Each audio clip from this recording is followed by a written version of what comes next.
because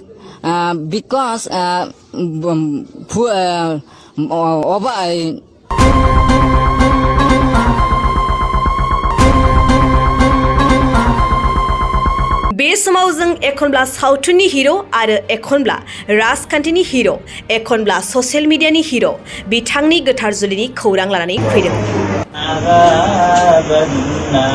जाय बिथांनि मुङानो सिनायथि सुकुर आली जेराव बे मुंजोंनो आसाम नाङैनो सिनाय जायो नोंथांमोना मिन्थिगौ दि सुकुर आली बुंब्लानो राजखान्थिगिरि सावथुनगिरि इंराजिगिरि होनना बिथांखौ लानानै गोबां खौरां बिजोङा गोबां खौरां फोसावदों सुकुर आलीया जुलि जाबाय होननानै नाथाय सुकुर आलीया जुलि जायाखै सुकुर आलीनि गोथार जुलिया फैगौ 2023 मायथाइनि मार्च दानावसो जागोन जाय खौरांखौ जोंनि बर'नि माखासे खौराङावबो सुकुर आलीया जुलि जाबाय होननानै फोसावदोंमोन नाथाय बियो नंखाय ससियेल मिडियाफोराव सुकुर आलीनि हौवा गोदाननि महर नुजानाया जाबाय ससिना खातुनजों गोथार जुलिनि नेमखान्थि बायदियै मैयानि सानाव आस्थाम सोनायनिसो हाबाफारि जानानै थाङो गुबै गोथार जुलिया फैगौ मार्च दानावसो जागोनखौ सुकुर आलीया फोरमायो दानिया फै सुकुर आली बिथाङा जुलि जाबाय होननानै खौरां फोसावनायनि सायाव मा बुंखो मिन्थिना लानि নমস্কাৰ মোৰ নাম সুকুৰ আলী কালি মই আজি ফেচবুকৰ জৰিয়তে আহিবলগীয়া হ'ল বিশেষ কাৰণ যোৱাকালি হয়তো সুকুৰ আলী বিয়া পাতিছে বুলি এনেকুৱা গোটেই অসমত মানে চৰ্চা চলিছে সুকুৰ আলী কথাটো বেছি নহয় কথাটো হয় মই বিয়া এনেকুৱা মানে মই জাষ্ট খালি আংটি পৰাই ৰাখিছোঁ কাৰণ মই কোনো ৰাইজক বা কোনো ধৰণৰ আমি কাৰো লগত যোগাযোগ কৰা নাই মই কোনো ধৰণৰ কৰা নাই আমি এইটো আমাৰ মাৰ্চতেহে হ'ব মোৰ বিয়া সম্পূৰ্ণ কাম এতিয়ালৈকে হোৱা নাই গতিকে মাৰ্চতে হ'ব আমি এতিয়া জাষ্ট খালি মই আংটি পৰাই ৰাখিছোঁ সেইকাৰণে আমি কাৰোকো নিমন্ত্ৰণ দিব পৰা নাই গোটেই অসম ৰাইজৰ ওপৰত নিমন্ত্ৰণ আছে গতিকে ইমান ভাবিব নালাগে কোনোবাই বহুত মোক ফোন কৰি কৈ আছে মোক নিমন্ত্ৰণ কিয় দিয়া নাই সুকুৰ আলী বিয়া পাতিলে গমেই নাপালো গতিকে সেইবিলাক লৈ মানুহৰ ৰাইজক আমি আহ্বান জনাওঁ যে সেইবিলাক যাতে বিতৰ্ক ল'ব নালাগে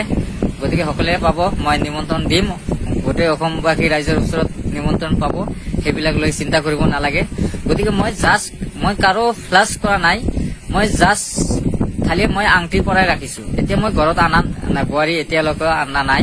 মই এতিয়া মাৰ্চতেহে বোৱাৰীখন আনিম মাৰ্চতে হ'ব আমাৰ সেইখন ডিচিশ্যন হ'ব কিন্তু মাৰ্চৰ আগত নাহিব কাৰণ তেওঁলোকৰ আছে পৰীক্ষা আছে এক্সাম আছে গতিকে তেওঁ ডিগ্ৰীটো ক্লিয়াৰ হ'ব আমি ডিগ্ৰী ক্লিয়াৰ হোৱাৰ পিছতহে আমি আনিম ৰাইজক এইখিনি কথা কৈ মই ৰাইজক আহ্বান কৰিছোঁ আপোনালোকে চিন্তা কৰিব নালাগে আৰু ইমান লৈ বিতৰ্ক যাতে ল'ব নালাগে কৈ মই ধন্যবাদ জনাইছোঁ বাইক অনसायगिरिफोरनि थाखाय मोनसे मोजां खौरां क'क्राझार जिडी रड एक्सिस बेंक साखाथियाव थानाय दावहारु अट' एजेन्सिया नोंथांमोननि थाखाय लाबोदों दामाका स्पेशल अफार खम बेसेनावनो नोंथांमोना बाजाजनि गुबुन गुबुन मडेलनि बाइक फाइनान्स खालामना नोंथांनि सिमांखौ जाफुंहोनो हागोन 13,800 रांनिफ्राय जागायना 19,500 रांजों नोंथाङा बाजाजनि गुबुन गुबुन मडेलनि बाइक जेरै प्लाटिना पालसार बायदि गुबुन गुबुन मडेलनि बाइक लानो हागोन बाइकजों लोगोसे बेसेन होनाङालासे मोनफागोन गंसे हेलमेट बाइगिरि बिथांमोना गोरलै राहाजों बाजाजनि फाइनान्स लिमिटेड नङाबा एक्सिस बेंक लिमिटेडआव फाइनान्स खालामनो हागोन गोबांथार फोरमानलाइफोर गथायनो गोनांथि गैया खालि फट' गांसे पेन कार्ड आधार कार्ड भटार आइडि आरो सोलिबाय थानाय मोब्लिबनि बिल होयोब्लानो बे सुबिदाखौ लानो हागोन